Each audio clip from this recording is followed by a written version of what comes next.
All right, Cyprian. I was just listening to one of my favorite podcasts, The Royal Path, which you are one of the three members of, co-hosts of.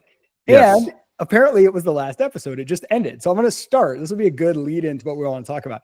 Why did you guys decide? Well, maybe it didn't end. You left it somewhat vague, but for all intents and purposes, you guys are like, we're probably not doing this podcast anymore. And I want to ask.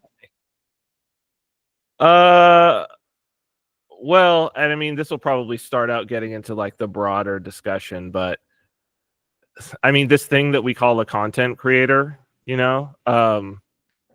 I've been doing that. I realized in thinking about when you hit me up or like, hey, let's have a conversation about this. I was like, how long have I been at this? And it's like pretty much 30 years at this point. Like it's coming up on 30 years. And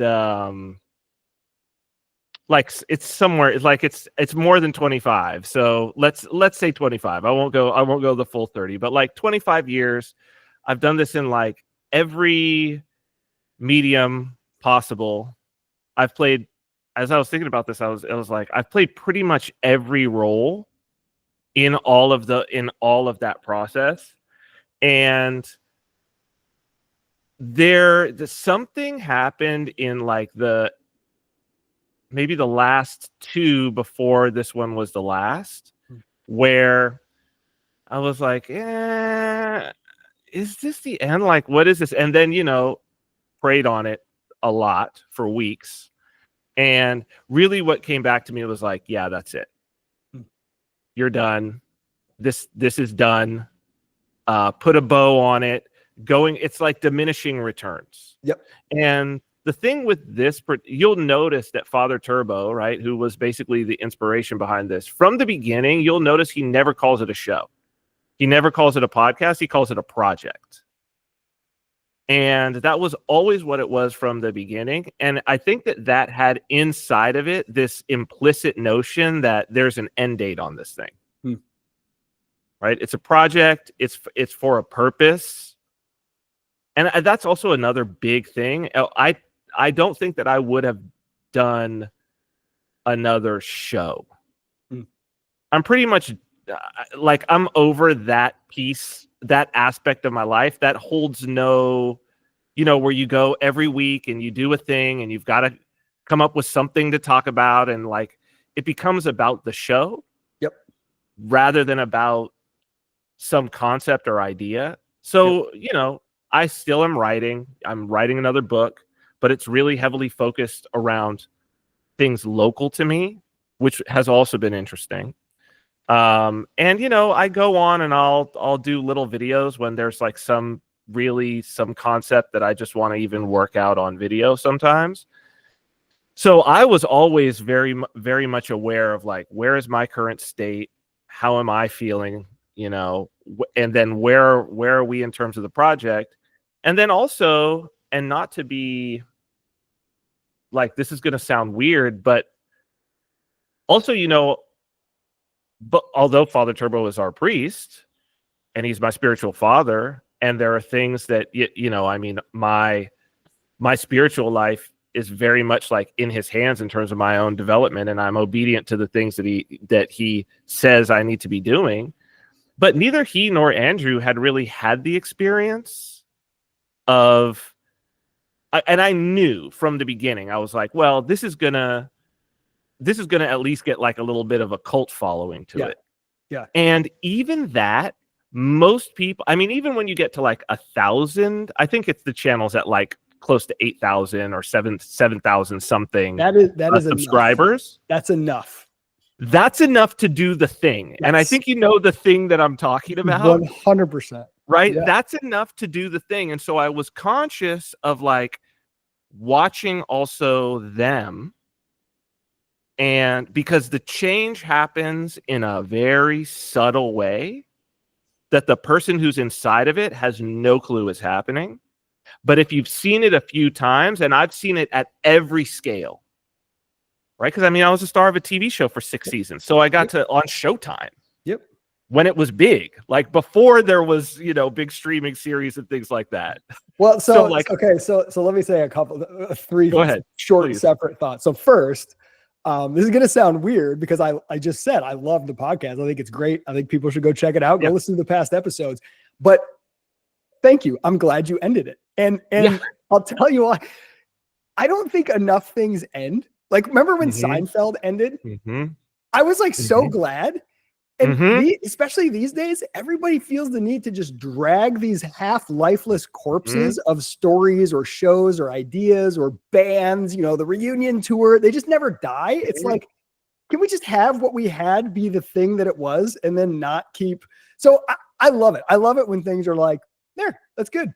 Right? Yeah. Like why does every nonprofit go bad? Because once their mission is accomplished, they still have money. So they got to find something to do, And ironically, we talked about that on the show. That exact concept. That's right.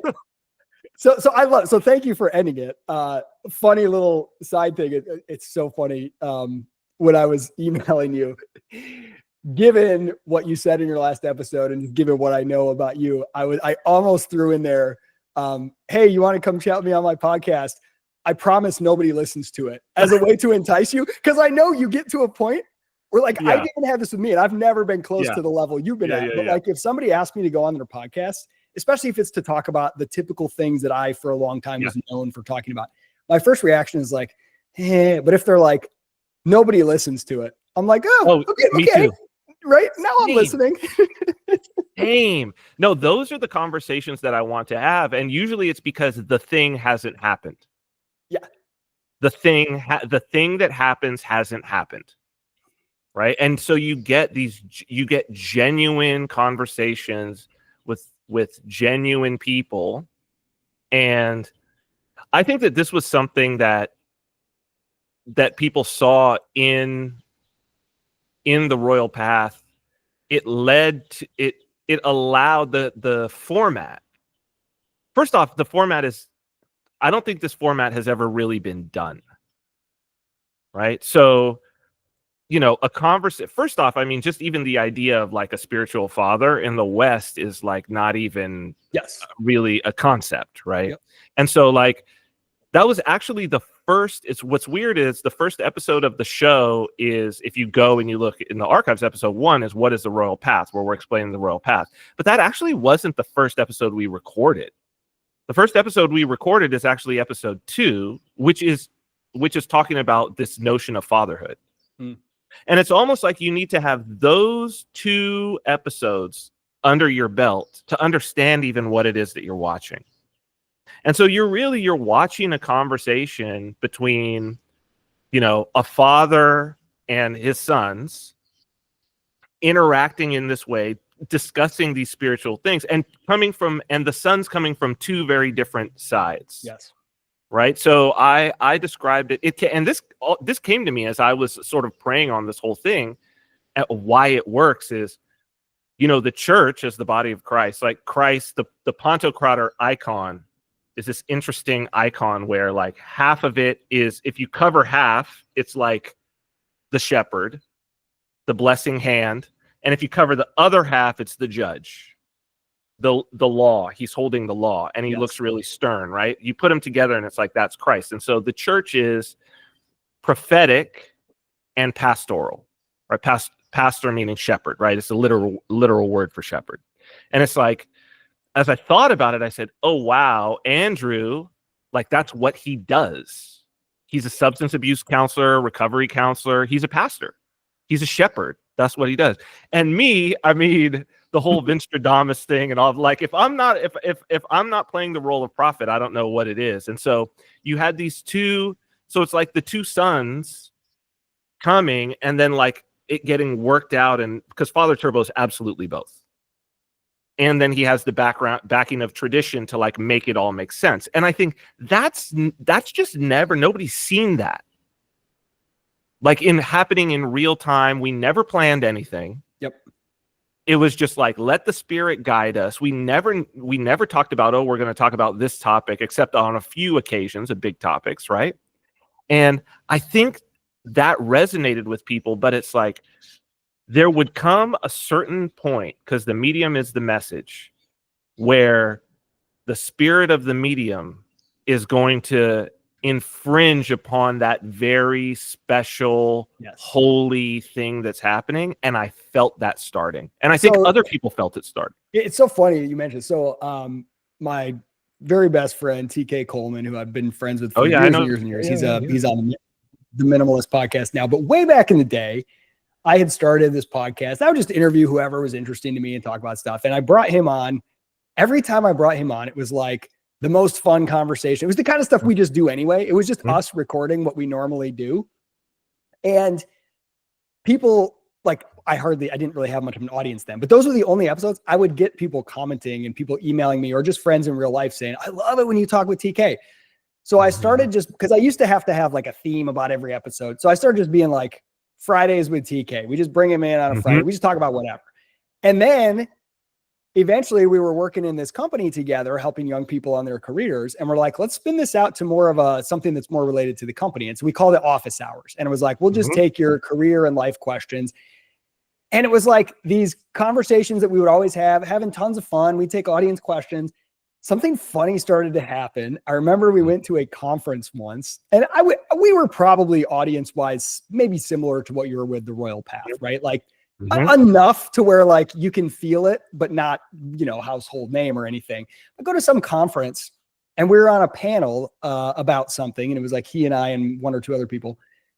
And there's this lady like right in the front, just like so eagerly looking and excited, and like raises her hand and says her name. And I recognize, she's submitted questions like many times and asked us a question and then talked to us afterwards. And then the next conference I was at a couple months later, the same lady again. And I'm thinking, there's no way she has anything to do with both of these two conferences. And I suddenly I felt so weird and uncomfortable. I was like, I don't want that. It was like, Isaac and TK, can you do the thing that you guys do that's so fun and funny? And like this, it was like, it's an inside joke and I want to be a part of it. And when I felt that, it felt so weird and icky. And it wasn't long after that we ended it. Because we were both like, you, I don't want to do that to anyone. That's the thing. The problem with that is, and I think you and I, there's a temperamental aspect. And the thing is that most people who find themselves in that position do not, it's just the nature of it. And people will understand why I'm saying this. People who find themselves in the situation you just described, which I've found myself in numerous times in my life, right? The most uncomfortable was when I was on TV and literally could not go anywhere, especially because the show that I was on was about the city that I lived in, Las Vegas. Right. Vegas was kind of like a character in the show. And so I couldn't go to the grocery store. I had friends and my friends would be like, oh, we're going to go to dinner. Okay, well, and some of them liked it and some of them didn't. But it's like we couldn't make it through a dinner without somebody coming up and wanting a picture and all of this. Me, I'm naturally disagreeable. I'm a total introvert. Right. And so, and I know about you that you, from what I know your practices are and the conversations that we've had, I know that you enjoy solitude, you enjoy privacy. These are things that are helpful for you from a spiritual level. Me too. And just the feeling of always being watched, because even if someone's not coming up to you, for every person that comes up to you, there's 100 who are just not going to come up to you, but they are watching you because it's like, oh, you're here. Well, and I feel like having that experience with someone who was like, just sort of like a random, not like cool, not like high status necessarily person, somebody who couldn't do anything for me was really good because there was no cost to me. It was easy for me to have the realization, I don't want that. But imagine if it was like, if I was like a young single guy and it was like a beautiful young woman, or if it was like a wealthy multi-million-dollar startup investor who was treating me like a celebrity. I might not have been turned off by that, right? Like I might not have had that realization that this is a weird relationship to have with my audience. This is becoming too right? Like, so I think that plays a part in it too, where you are in life and who you get that from. It will make it harder to see what's happening. That I don't know if I want to call it audience capture, or there's just something, it's a pattern you see with shows or where late in their life cycle, every episode, whether it's a TV show or a podcast, is just jokes about it's just inside jokes layered on inside jokes. And it's become like, its world is shrinking, and it's like pulling everyone into an ever collapsing world. And there's some, well, like, it's a feedback loop, right? Yes. It's feeding back on itself. It's like it's got the microphone up to the speaker. Yes. Or like what was that thing, the Bitcoin mining thing where it plugs into itself, the Casa node? Yeah. The Casa node. The Casa node. Yeah, where you plug it in, you take a plug and you plug it into itself. That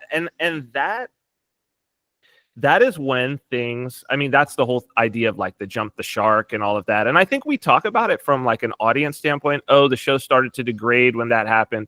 But there's this other thing about before the show is starting to degrade because the people involved, their orientation has changed. Yes. So it's like the damage that's being done psychologically and spiritually, by the time the show starts to suck, the damage has already been done to the people. Ooh. The show sucking is just you experiencing that these people have lost it. That is prescient right there. That's a great point. Yes. Well, okay. So this is going to transition me into the thing that I really wanted to ask you about. Okay. Which is very much related. But so, okay, there's these broader things that happen to anyone that like builds an audience. And those are kind of fairly enduring. Some of the things we were just talking about. This has been true for a long time, pre-digital age.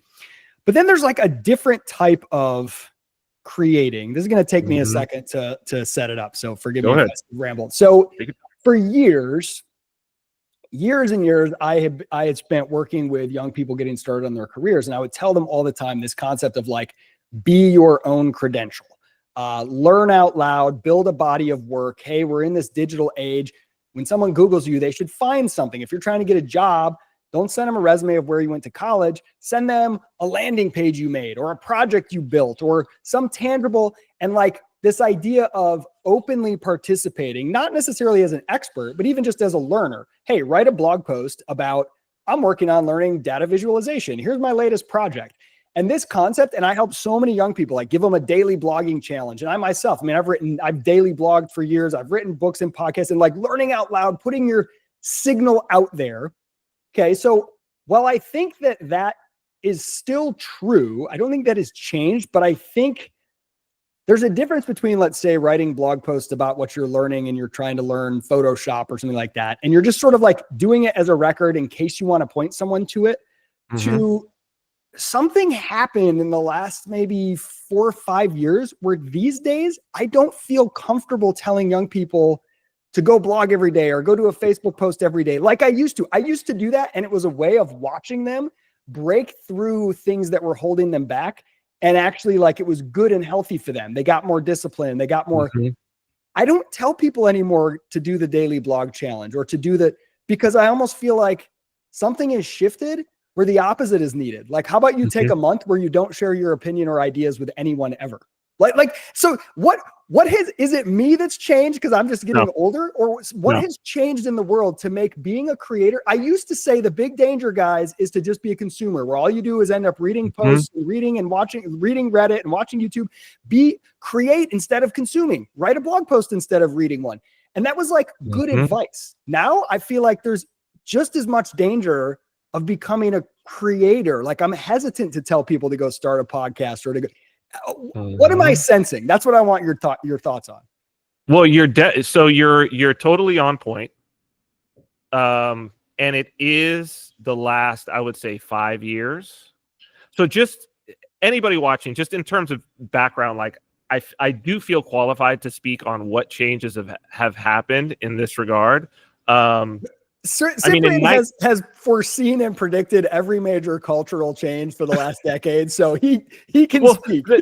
In this particular space, though, so in 1998, I was a founder of like one of the first internet radio companies called DJ Unit. That was 1998, right? By 2002 or 3, I had an internet radio station called Streets Radio. People could go on the Wayback Machine, streetsradio.com.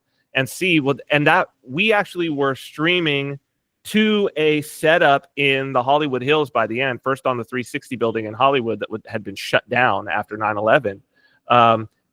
to a pirate radio station on 87.9 FM, right? And streaming from people's houses, like chaining internet radio and going through. So like from then, that has been my profession and what I've done. I mean, I was early social media companies in 2005. I've got a patent from 2007 for inserting ads into podcasts. 2007, right? Inserting ads into podcasts.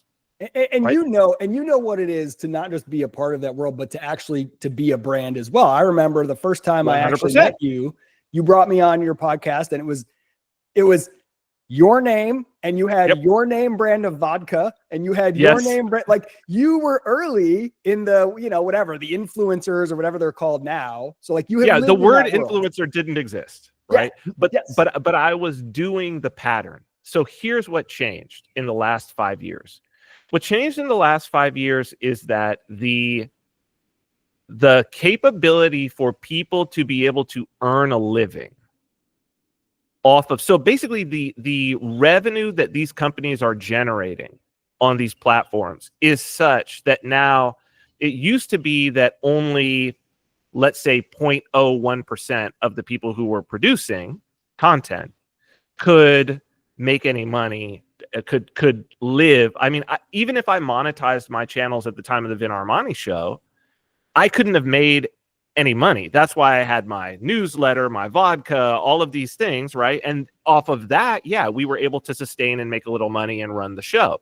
But even doing that, so that's 2016, 17 that we started that, and we carried that through to 2018. Dude, even because I go back and, Activist Post were the ones who basically executive produced that, activistpost.com. And when they reached out to me, they were like, oh, do you want to do a podcast? And I said, nah, I don't really want to do a podcast, but I have this idea for like a multi-camera show where I bring in like interviewers remotely. Skype we were using to bring in viewers remotely. And I have a co-host, and it's like, that's every podcast now. But like, there was no equipment for that. We had to string together the software. We had to do all of that. And so basically what happened was you had the convergence of two things. And it's like commodification, right? Or is what happened. There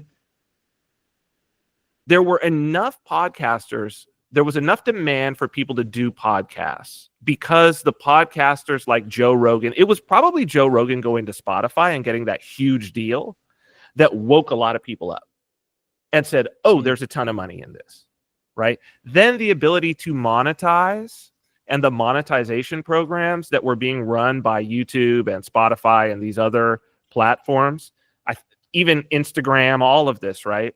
Facebook, the monetization came in and people were like, oh, I can make money. And so you had the number of content creators increase, the resources become available and cheap, and the blog posts from the people who were just learning to do the thing and who had figured it out became these resources for people to be able to set up their version of my show, or, you look at Candace Owens' show, or look, by the time we hit 2019, all of our shows look like that. Like everybody's show from then on looked like what we started doing in 2016. Like you look at our show and you're like, oh, that's like a bad version of what's happening now. But at that time, it was like nobody, especially in the libertarian space. Nobody's show looked like that. Nobody. So okay. So I'm assuming you're not saying this, but I certainly am not.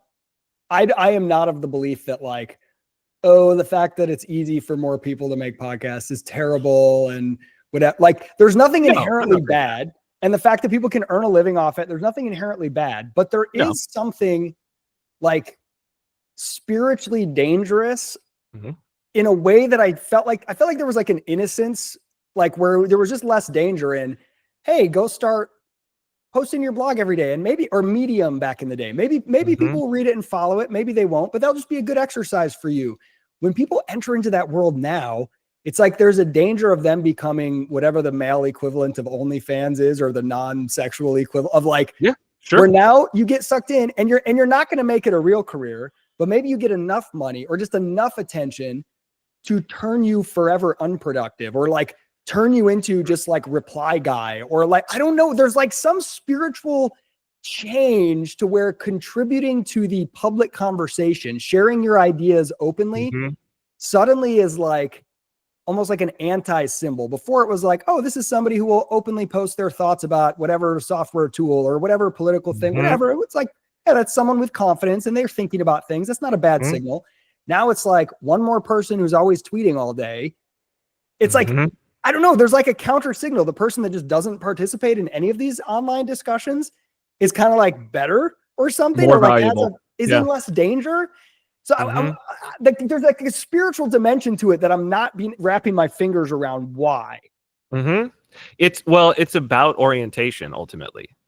So, there's no way that I would have expended the effort that I expended on the Vin Armani show just to get views. Right. So, in other words, so let's take it to something else that I know you can understand. Starting a business, right? And you'll talk to somebody and somebody will be like, yeah, I really want to start my own business. And you're like, oh, okay. Well, what business do you? Oh, I don't know what I want to do. I just know that I want to own my own business. And you're like, well, you probably, until you know what you want to do and it's something you're passionate about and you're good at, you probably shouldn't be thinking about starting a business, right? Correct. And I think that it's that. Until 5 years ago, anybody who was going to actually expend, first off, and this is why the economic aspect of it is important. The amount of time and effort that you would have to put in to be able to reach any audience. I'll give you an example. In 2005, this was the first company that I built and sold to a publicly traded company. I built it. It was called Perreo Radio. It was like early Latin urban, like reggaeton. It was online radio. There was nothing like that, right? And we timed it perfectly, and like we're able to sell this, and then went on with that company as we stayed on with that company as a division, went on to develop all kind of cool stuff. That's where the patent happened and all of this. Started a record label. When I was paying just to do an MP3 audio stream, first off, I had to build my own server, right? And I had to run and manage my own server and build my own studios and run and manage even my relay that I had. It was on a Sam Broadcaster was the software I remember, and I had to program that. There was nothing out of the box, and I was paying $500 a month. I'm in my 20s at this point. I was paying $500 a month, and I could get I think I could probably get 100 simultaneous listeners, and we would max out on our main live shows, right? But I was paying $500 a month to do that. Now, if the cost to reach 100 people was $500 a month, you'd have probably 1/1000th of the number of people who are doing lives that you have now. See, people don't understand how incredibly expensive live streaming is. This was at a 128K MP3. And this is 20 years ago. Okay? So what happened was there was an economic barrier to where you really, really had to have something to say that was really important, where you would shell out that amount of money. It had to really matter. Now, I pick up, and every single platform I can do live HD, and I can reach millions of people for free. I don't even free. And that means that there is no economic, and I can do it on my phone in HD. I don't even need to go out and buy a different camera. So, okay. So I'm starting to think as you're describing this, so lowering the barrier to entry is a huge component that now you have the ability to put stuff out there for free. What is a secondary effect of that? When you have to pay, that means you have to be really intentional. You have to have very specific goals. You have to be trying to accomplish a specific thing. You may or may not do it, but you have to go in and you have to kind of stick with it for long enough to see if it works. When it's zero, you can say, I'm going to just go try a bunch of stuff. Let's just stick with attention, even if you're not trying to make money. I'm just going to go say random stuff And then all of a sudden I get this feedback. That one thing I said got a lot of attention. I got to say more stuff like that. And it so quickly turns you into a slave of the algorithm, of the attention economy, that like that danger has never been so present. And I don't think people have explicitly sat down and talked about it. People have always talked about audience capture and whatever, but that's like a world where first you become famous for doing something that's true to yourself. Then you're faced with a temptation to yield to this money.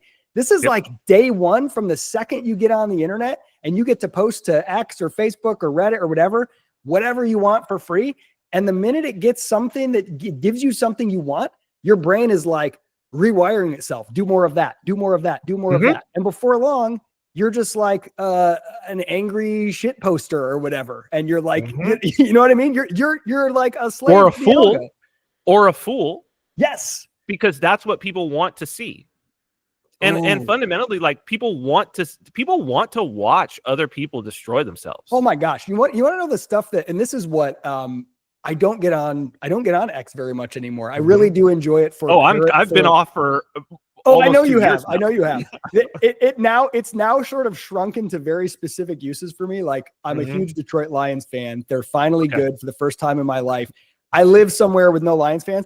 After they win a game, I go watch the locker room speeches. I want to participate in that community. That's like a great use for me. But what I've noticed is like, if I'm just on at all in general, the number of accounts that are like just there to make you look down on other people, like libs of TikTok or whatever. It's like, hey, here's someone doing something stupid, offensive, and it immediately puts you in the I'm better than that person mode, and it makes you feel good. And it's like horrible. There's no compassion. There's no grace. And it's like feeding things that we would call vices.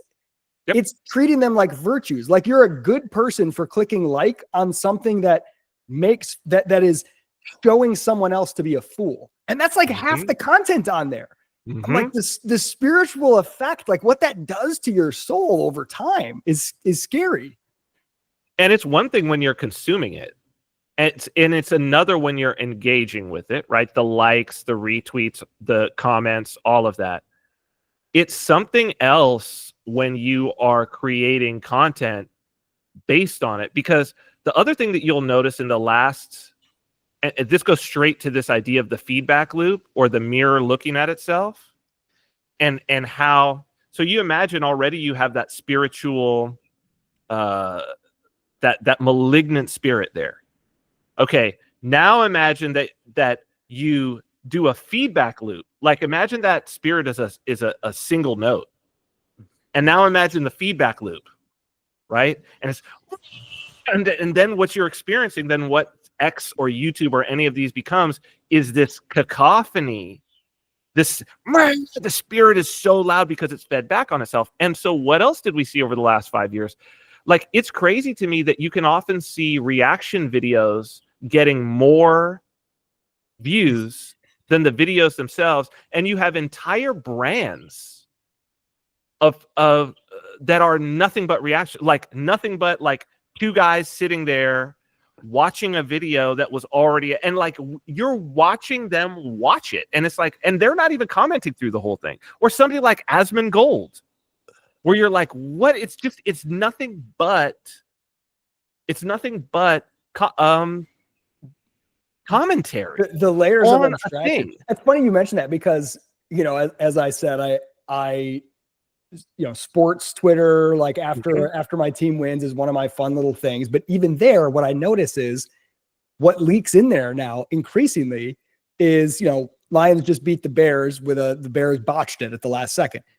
Half of the tweets are watch this Bears fan watching this happen. Yeah. And like enjoy his pain. Now that's probably like the most innocent version of that you can get because sports fans are all like, at the end of the day, we know it's just sports usually. But still, I'm like, I don't want to just watch a Bears fan watch the game I just watched just to see him be sad watching it. No.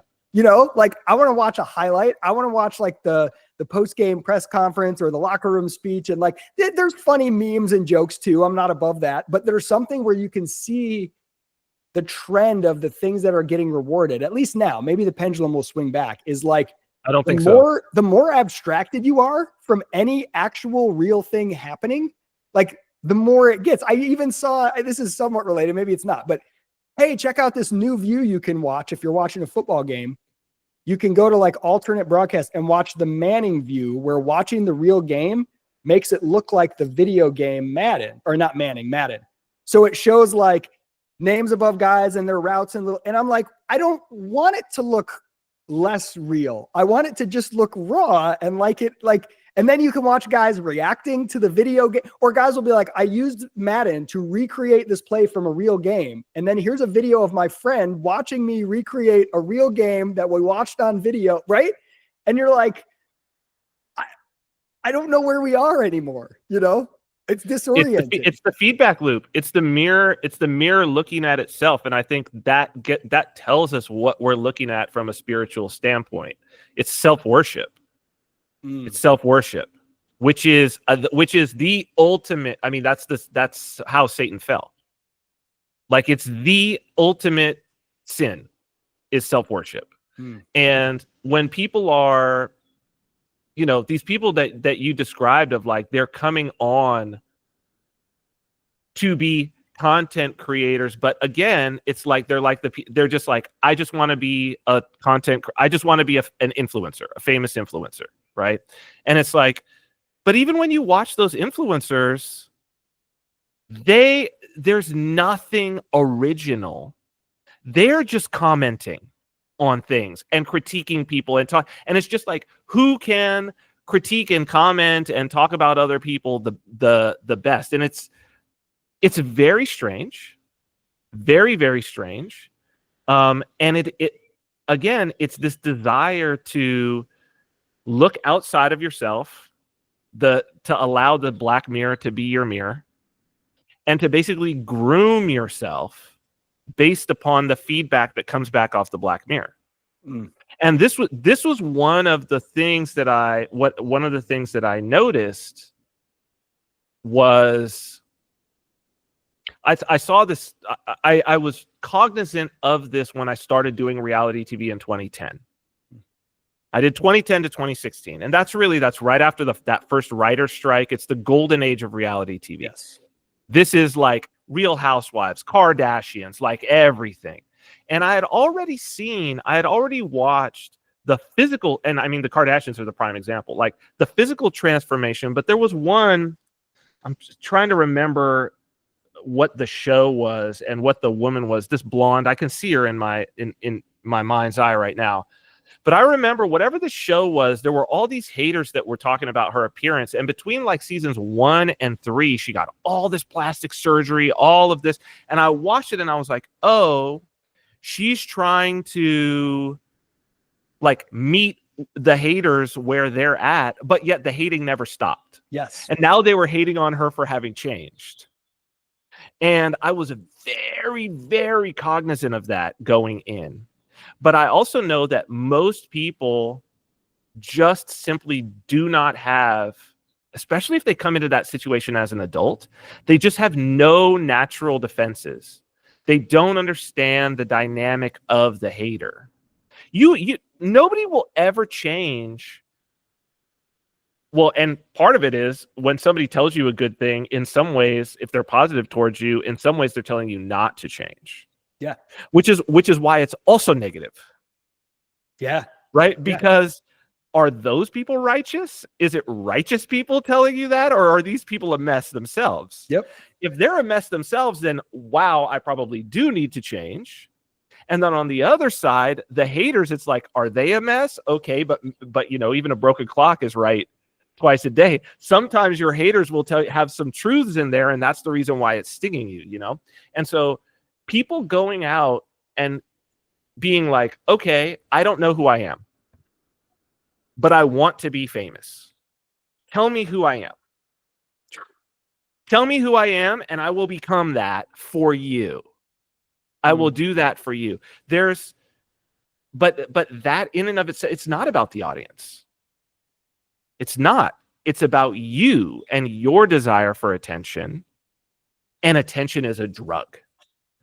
I mean, because even the people with who start in the best position, who say, I don't want an audience at all. I have something to say and I feel like I have to say it. And despite, in spite of themselves, they attract an audience and they start with all the best. Even they will have to battle not going through that ugly transformation, and they'll have to go through it to some extent, and they'll either come back out of it or they won't. Right? I don't think there's any way to like not touch it at all. You'll bump up against it. You'll start to feel it pulling you, and then you have to make the decision. I think you'll suddenly realize what's happening to you, and you'll have to make that decision. Do I turn this way or this? But that's that's people who are going in trying not to be famous, and they accidentally get famous, and they will still have to face it. Imagine the one going in saying, I have nothing to say. I just want to be famous. Tell me what to say to get there. Right. It's like, good luck. There's no true self to rediscover and come back to, I mean, and the thing is, that's everybody. The people that you first described who sort of make it through that process. Oh, dude, that's a golden few. So few. That's a golden few, man. Like if you're in the entertainment industry, you might meet. If you're in the entertainment industry, you might meet 2 entertainers in a lifetime who have fully manifested that. Because what it takes, I mean, I don't know if this is real. I don't know if this is real or not, but it certainly is the pattern. But like when Johnny Depp is in interviews and he's like, I don't watch my movies. And I think Daniel Day-Lewis has said that too. And it's like, for people who are content creators out there, think about that for a minute. You know what I mean? Like, imagine just putting out content and you don't watch it back. Imagine creating a character and he's had, I mean, we're talking about Johnny Depp, right? Imagine being like, wait, millions upon millions of people have seen every movie you've ever been in. And you're saying you don't watch them? No, I don't watch them. And certainly don't read reviews and and go and live in like a little town in France, a little village with your chateau. You know what I mean? Yep. And it's like, that's the only way. And to a certain degree, in order to have that luxury, you already have to be a massive success. Right. Yeah. Right? So it's like there's already an economic and financial component of that too. So, but for most of human history, you couldn't just have access to 1 million people by sitting at home. And when we hear that, by the way, as like an optimist and a guy who's always looking for like opportunity and thinking entrepreneurial, the first thing I hear when like, hey, for the first time ever, you can have access to 1 million people. I think of all the positives, but flip that statement around. For the first time ever, 1 million strangers have access to you and have the ability to change how you feel every day. Yeah, that's kind of scary. Home. In your home. Yes. In your private time. Literally you sitting on the toilet and some stranger can be affecting your mental and psychological and emotional state. Yep. That's not good. That's weird. We don't have natural defenses for that. And I mean, from a spiritual standpoint of like spiritual warfare, and now especially when you've got AI and everything, it's like, okay, whether or not it's AI that's interacting with you, which there's some indication now, some pretty good indication. I don't know if you've seen this video, Destiny Schizo Arc, that Asmon Gold did. No. But it's Destiny. You know this guy, Destiny. Yeah. Right? Okay. He had this, I guess it was a live or whatever that he did, where he came to the realization that he's been interacting on Twitter, YouTube comments, and all of this with AI. And he actually like went through and there's full blast AI, like even full video of like 3-hour videos of some guy who's like a doctor talking. But then when he started listening, he was like, this is gibberish. Like, is this a human being? I've heard this like arguing with internet theory that like that massive parts of the internet are actually like Potemkin village, right? Like fake. And I think there's a ton of that. You add in the AI and it's like, so first off, maybe it's not even a human that's interacting with you. So what is it? What is it? But even if it is a human, you know, as an Orthodox Christian, it's like what spirit is that human Bingo. serving? The mechanism is irrelevant. The same spirit is animating. Doesn't matter. Yeah. Yes. Yeah, And it could be one kid in a shop in China with 25 phones. It could be one real human in their basement, or it could be a software bot. Could be same spirit. All the same and affecting you the same, and your spiritual self and your psychology can't tell the difference. Yes.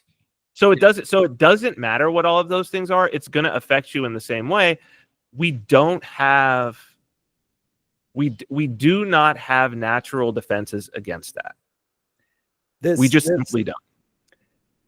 And it's so funny. I mean, I almost am laughing at myself to hear myself say this, because I used to say all the time. And again, there is a way in which these other things are still true, but there's just something I would not say. Like, hey, don't just sit in your cave all day thinking you're going to figure it all out, and only then emerge to the world and say, here are my thoughts. Or don't be precious about your work. Yeah. Share it while it's in the process. Be open about your learning. Learn out loud. That is still true in certain contexts. But like if you're learning to code, for example, like open, share with others. Hey, here's this code. Can you give me some feedback on it? Like, don't be precious and expect you're only going to show the world once it's perfect. That is still true. But I think this generation doesn't really need to hear that so much anymore. They need to hear the opposite. Hey, maybe you should not ever share your ideas on almost anything unless and until you really feel you have something specific to say to someone specific. Yes. Right? Yeah. I feel like that's the new message. Like, that didn't used to be the thing that younger people struggle with. I used to have to push them to be open. Now I'm like, stop telling everyone every thought that comes in your head every minute and stop participating in, quote, the conversation about everything. I mean, people will ask me stuff. They're like, oh, did you see whatever happened with whatever politician or nomination? What do you think? And I'm like, what do I think?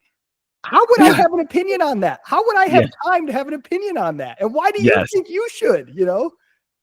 Well, the reason that they think they should is because that's what's been elevated by the critique sphere or reaction sphere, is because it's interesting. You know, you say that, but there is a real answer to that question. Like, why should I have an opinion, or why would that matter? And it will matter. As human beings, we're constantly sort of polling and assessing around us, what do others think is important? What do others think is important? And that the reaction video critic sphere is a short circuit on that, in a way. You know, we've always looked to critics. We've always looked to reviewers. These are important. I mean, you know, even Amazon reviews and these, like, this is actually a really important tool that human beings have, but it's been hijacked.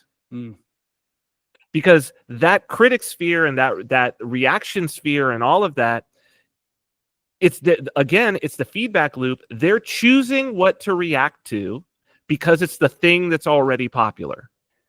And so it's so funny you're saying. So if you sort of back up, like, what is rational thinking? What is being a rational creature? Don't quote me on this and hold me to this for forever, but a major part of it is the ability to spot patterns. Oh, yes. And to put things into kind of buckets and categories. This is like this is different. To see the relations between things. And so it's kind of like dividing up what you perceive in and how you divide it up. That's kind of how you think. So developing those faculties of what goes into what buckets, what's associated with what, that's a really important part of learning how to think. Now you think about what happens every time something happens in the world, you immediately go online and you are basically implicitly asking, which bucket do I put this in? Tell me. What does this belong with? And it's amazing how quickly these things get mapped onto, like, okay, which team is going to accept and reject this new thing? And how is everyone going to align themselves? And you're basically asking it to imprint on your mind what categories things belong in. And eventually you get these insane contradictions that make you incapable of thinking at all. You go on and it's like, oh, some kid in New York had his pet squirrel stolen. Now suddenly the internet tells you within 5 seconds that this is a Republican versus Democrat partisan issue. Yeah. And which side everyone belongs on. Right. And like, just on its face, nothing about those things have anything to do with each other. And No. the mere act of trying to fit it into those buckets is like a form of insanity and like the opposite of critical thinking. But that's kind of what you're trained in. You're immediately trained in. Starbucks has a new color cup. Where do all the parties fall on this? Oh, someone's dog bit someone. Quickly, it's a partisan issue. Who's lining up on which sides? And like, you're overriding your brain's ability to look at the world and put things in meaningful categories that actually make sense. Because you're just asking, what's the pattern? Where does this go? And it's like, why would it go over here? Why would people who are pro-life like this anti-life thing? Why would people who are anti-war like this pro-war person? I don't know. Doesn't make sense. That's what the internet told me. Those are the buckets, right? It's like a form of madness. Well, because the issues themselves are just symbols now. It's just a set of symbols. They're no more meaningful to most people than, why did you put stars on your flag instead of circles? Like, why is your country red, white, and blue instead of red, green, and white? It's at that level. And then, well, again, it's like you're a Lions fan. And so it's like, yeah, that's great. I love this logo. But then you see another logo and you're like, terrible. Yep. But there's nothing about the logo itself. No. It's just that there's an identification that you have with your particular tribe. And I think that's in some ways, this tribalism is a natural immune response to the disorder and insanity that is taking place because people, what has happened, what we have, and I mean, what people have been saying is like, oh, the meaning crisis. I called it a consensus crisis. It's an identity crisis. It's an identity crisis. And so I think identities have been shattered. The identities that people had, multiculturalism, I think, was actually, ironically, it's been, and the woke thing, right, has been the thing that has destroyed identity. Because you no longer can really claim your identity unless it's one of the prescribed okay ones for you to claim. Right. And so then you're stuck in this thing where like, oh, I can't publicly be X. I can't publicly be this thing that I have, that my ancestors had a level of pride in, that defined us, that at least gave us a value hierarchy. Because your identity and your value hierarchy are indistinguishable from each other. They are the same thing. Yes. And in many ways, like, ethnicity plays a big part in that, where somebody will, there will be some way that someone is acting as a reaction to X thing. And they'll be like, oh, don't blame me. I'm such and such ethnicity. Yes. And people are like, oh, okay, it makes sense. You know what I mean? Because that's your value hierarchy. So when you're like, no, you can't claim your value hierarchy. Okay, what's my value hierarchy? And then you go out to look and you're like, no, I don't understand. There's just this feedback of nothing. Then you're stuck with red team, blue team. And the speed at which, and again, it's only can be explained spiritually. You feel this demand to make a decision the minute something happens on what your orientation should be to it. Yeah. So like, imagine you've got some group or some village or some tribe or community, and some weird new thing happens, or some weird new belief is trending. They're going to have to figure out how they're going to orient to that thing. Are we going to ban it? Are we going to, I remember, I'll give you a silly example. The church that I went to when I was young, was like a teenager, I think the Harry Potter movies came out and they were really popular. And the church felt like they had to decide what they were going to think about Harry Potter. They had already been okay with like Narnia movies and Lord of the Rings, but this felt different. And if they were going to say these were bad, but they had to, all the, like, I remember the elders and stuff like met together and they talked, and we had like a church meeting. I mean, it was ridiculous, but like it took time and deliberation. Now, it doesn't mean that it's going to be perfect, but now the second it's on, you get on X, and everybody has already said, this is what evangelicals think about this. This is what the gays think about this. This is what the Republicans think. And you're just basically presented, which one are you going to do? Are you going to defy your identity group and go somewhere else? Why? Then you must be one of them. And you're like, there's so much pressure to like immediately, instead of just saying, I don't know, like, I haven't encountered this yet, and I haven't really decided what it means to my value system. Can I have a minute? Like, no, you can't have a minute. Like, it's now. Well, you can't, because then you're out of the conversation. And if you're out of the conversation, then you've sacrificed all of the likes and views and engagement that you could have gotten if you were inside the conversation. Bingo. And that's part of what happens to creators, that when they realize talking about the permanent things, the minute you throw in a little hook into something current, you get more attention. And eventually all of those shows become news shows, right? Yeah. They all just become current events, social commentary shows. Yes. Because there is no more. I remember watching this happen. Like it started with Fox News. I remember the first time I watched Fox News, and I said, and this is early 2000s. I don't know when it first came about, but I remember my first time watching it, and I was like, oh, this is not news. Like, this is 20 years ago when I looked, and I was like, wait, what is this? Why are they? I remember Fox was so different because the other news channels were still pretending, putting on the good show, right? Well, I think they were still trying to do journalism, because that old generation was like, editorials are in the editorial section. Right.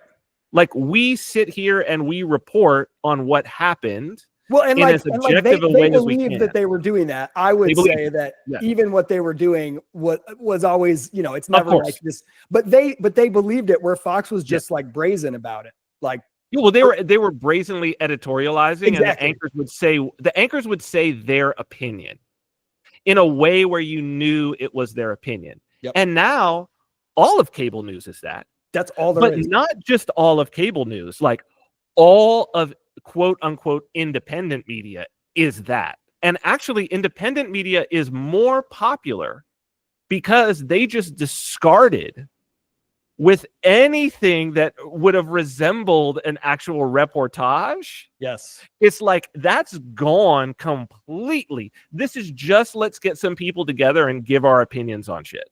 Yep. That's all it is. And like, I am not going to blanket condemn that. There's a place for that. I think it's great that is able to exist.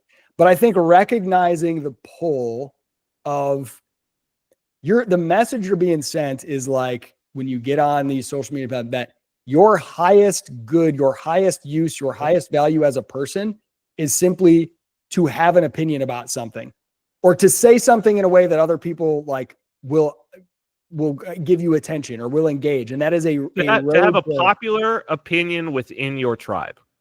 There you go. Because it's not sufficient to just, anybody can have an opinion, but that's not sufficient. Yeah. Your opinion has to be like, because it has to be a good take. Yes. And it's a good take so you can't get everybody. We know that. Like, it's a tribal thing. So you're only going to get people within your tribe. You can't get everybody. And then you've identified your tribe, and then you're going to give a take it's got to be hot.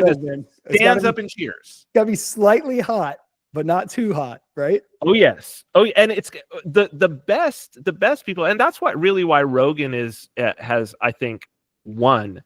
Is the weird thing is, the best people are neither hot nor cold; they're lukewarm. Tim Pool is another one. It's the people where people of different tribes can go and listen, and they hit that spot where it's like, I'm not real comfortable with that, but then, I really like that, but I'm not real comfortable with that. I really like that. And they know how to ride, either because their temperament is naturally that way, they've just naturally fallen in there. It's why comedians are very good at it, right? It's why so many comedians have become successful podcasters. Yeah. Because that's their job, is to ride between discomfort. Because the best jokes, the best comedians get you that place where you're like, ooh, right? Like, yes. I'm with you, but I'm not supposed to be. Yeah. But like, half the audience doesn't like the joke, but then the other half doesn't like the next joke, right? That's where that's masterful. The problem is that there's nothing there except an emotional roller coaster. I'm not going to a comedy show because I want to be better informed about what's going on in my world. As a matter of fact, like the best comedians walk in with an assumption that there's already a certain set of things that their audience knows. And because a great comedian is relatable, even if they're telling a story that's about them, they know that a huge percentage of their audience recognizes that pattern as something that's happened to them, and therefore they're going to be able to vicariously live it through this comedian or whatever. Yeah. Right. And so, but again, that's not where you want to be when talking about content for your society. When we were young, you look at the content and it's artists making the content, because you wouldn't be allowed the literal means of production. The literal means of content production were so expensive that unless you were a talented artist, you didn't even get into a studio. If you couldn't actually sing, you would never find yourself in a recording studio. You know what a phrase that people use all the time, clown world, I think is actually so perfect, because the role of the clown or the court jester, the comedian, every society needs that. It's a really valuable role. It's cathartic, it's instructive, it keeps us humble, it's entertaining and fun. But it's so funny. We're in a world where that's like the only role left. Yeah. That's the only role left. Like everyone is the clown, is the jester, they're either mocking someone else or making a fool of themselves and just essentially playing that role. And it's sort of like, it's just a competition among the clowns. So, okay. So I want to bring it home with one final question that's kind of about this same thing, but more specific to a spiritual transformation. And I don't even remember if it was something I heard you guys talking about on the Royal Path or a different podcast I listened to, but back when I was younger, growing up in the Christian church, there would be these moments where it's like, oh, so-and-so, there was like rumors that like so-and-so famous artist or athlete became a Christian. And there was this feeling of like, yes, now he's one of us. Now he can use his platform to share the gospel. I got my platform of like 2 people in my life. This person has millions. Think of how powerful that is. And I've come to believe that that's maybe that's backwards. Maybe it's like, oh, this person came to Christ. That means he'll have to sacrifice his platform. Right? It's almost like, wouldn't that be laying down your cross or carrying your cross, dying to yourself? And so I've seen this thing recently where there's been some like high profile, like people becoming Christians. And I get really uncomfortable if they don't disappear for a long time. Contrast, Kanye West has this thing that he's like a Christian now. He comes out with truly one of the most moving and powerful. If you listen to that album and don't feel like the Holy Spirit is something's real here, right? It's incredible. It is an incredible album. Yeah. Incredible. And then he just seems to go crazy and return to the old Kanye for what I can tell. Contrast that with, and I don't know a lot about this, I'm talking from the outside, Lauryn Hill. Top of the world. And then was like, I'm done, and truly disappeared. And then said, I will do one comeback album, just me and an acoustic guitar. It has to be live. You can't cut it or edit it. And she just played a bunch of esoteric songs about the Bible. And that was it. As far as I know, maybe she's back again, but and nobody heard from her for years and years and years. And that made me think maybe she really did become a Christian, right? Like, so I have this question of like, if the thing that you have, if you are a person with a big platform with fame, I kind of am suspicious if your conversion doesn't result in you going away for a while. Yeah. Is that fair? Unfair? I think it's super fair, man. I think it's super fair. And the church has a 2,000-year tradition. And I mean, just, I read the lives of the saints every day, and especially among the ancient saints, that pattern of, he was doing whatever, had become successful at this, that, the other, converted, gave everything away, went off to a monastery, went off to become a hermit, went off into the wilderness, then came back and did whatever. But I think this is that pattern it's part of the hero's journey. Like the hero's journey, you can't be the hero unless you go out. In this case, it's going in. Yeah. And part of a conversion is supposed to be that the old man, the old you is gone. Baptism is, a new you. You're being reborn in a sense as a new person. You owe it. If you don't, it's not even that you should necessarily. And it's not even, I don't think that we could say that person's conversion isn't legitimate. Their conversion is legitimate. But if it's like, if you don't cast off the old man, if you don't cast off the old you, well, it's not like the old man is just magically gone. He still wants back. Yeah. You're going to fall right back into the same patterns. You have the same people. And I think, if people were to look at it as recovery, which in the Orthodox Church, the church is seen as a hospital. Yeah. Like your conversion is seen as, and your repentance is like recovery. Sin is an infection, That's it. Yeah. That's it. And so it's like, if you're an alcoholic and you say, okay, now I'm not an alcoholic, I've stopped drinking, but you're still hanging out with the same friends in the same bars. I mean, that's the first thing the 12 step is going to be like, yeah, you cannot be hanging out with those people anymore. Yeah. You have to have a new group that you hang out with. Otherwise, this isn't going to work. It's just simply not going to work at an objective level. You're not that strong. No one is that strong. And attention is a drug. And fame is a drug. And so if you're not giving it up, it means that it's really an indication that you truly are addicted to it. And then your conversion, and the worst part, the saddest and worst part about that is it's not like you get a lot of chances at it. You don't see a lot of people who are like, yeah, I converted, became a Christian, and then totally fell off, kept doing what I'm doing. But you know what? 20 years later, I went back and reconverted again. That's a good point. You really don't see it. And so it's like, look, take the opportunity right now to dip. Maybe you come back, maybe you don't. When you come back, you won't be doing, the one thing you can know is when you come back, you won't be doing the same thing that you were doing. Yep. The real risk, I think, and I'm seeing this, and it's, I don't know enough about and it's a very difficult concept, and I don't want to get into it, but I do think a lot about, the unforgivable sin, the blasphemy of the Holy Spirit. And I think this has been talked about endlessly for thousands of years by religious scholars. Of what is that? It's an important thing for Christians to think about. What actually, if there's one unforgivable sin, I probably want to make sure I don't do it.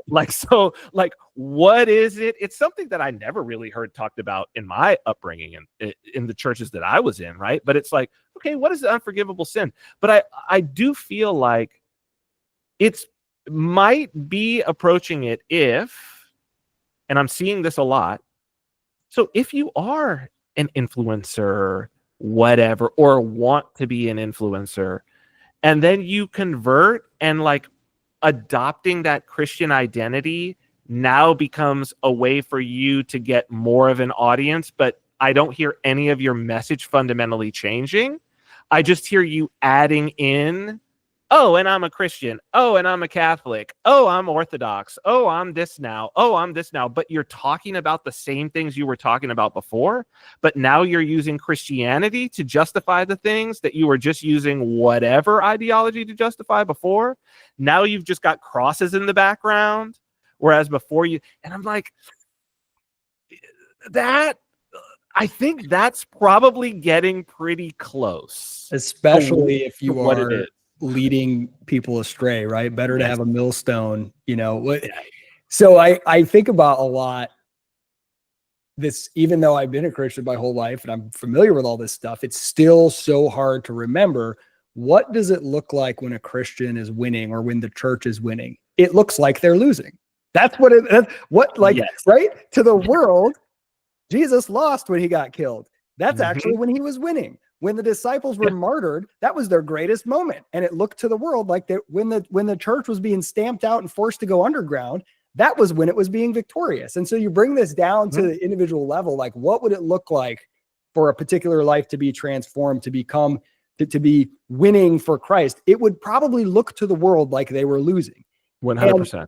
And that's like at least a good starting point. It's kind of like, George Costanza, whatever you want to do the complete opposite. And that's how that's probably a good starting point. So if it's like, oh man, this person became a Christian and then they just like what they were already doing just got even better instantly, I'm like, I'm scared by that, right? That seems it's bad. It's bad for their soul. It's definitely, I mean, blessed are you when men shall revile you and persecute you and shall say all manner of evil against you falsely for my sake.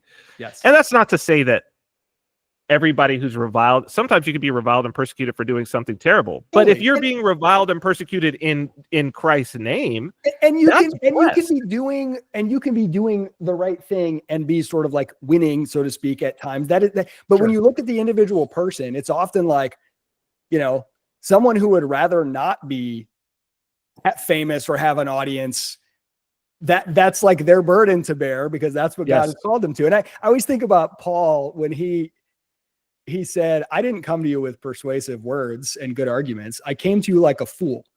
Yeah. Now, Paul was capable of persuasive speech and good arguments. 100%. But he's like, I deliberately did not want that to be the reason that you followed the gospel that I was teaching.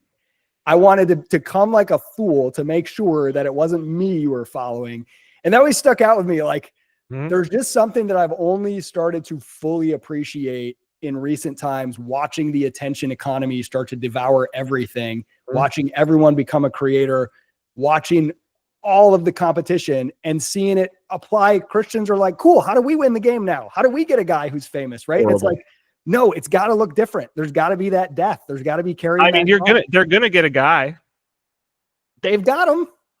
They're gonna get. Well, I mean, at a more esoteric and eschatological level, like an antichrist. You're asking for there is a guy, you know what I mean, who's going to be in place of Christ, right? Yep. You're asking for that guy because you don't want to carry your cross, because you don't want Christ, because Christ is telling you to get up on a cross, and you're like, no. But how do I win though? Oh, there's a guy over here who's going to tell you how to win, and he's going to tell you that he's Christ too. Yep. Right. So you're asking for that guy. And, that's why I say I feel bad for them. I feel bad for them. I feel bad for the disposition of their soul. Never has the ability to think long and hard, read physical books, sit in silence, do nothing, don't participate. That has never been more precious and needed, 100%. I think. So 100%. Hey, I gotta wrap it. Cyprian, thank you so much. This was so much fun. We'll have to do it again. Always a pleasure. Right on time as usual. So thank you, dude.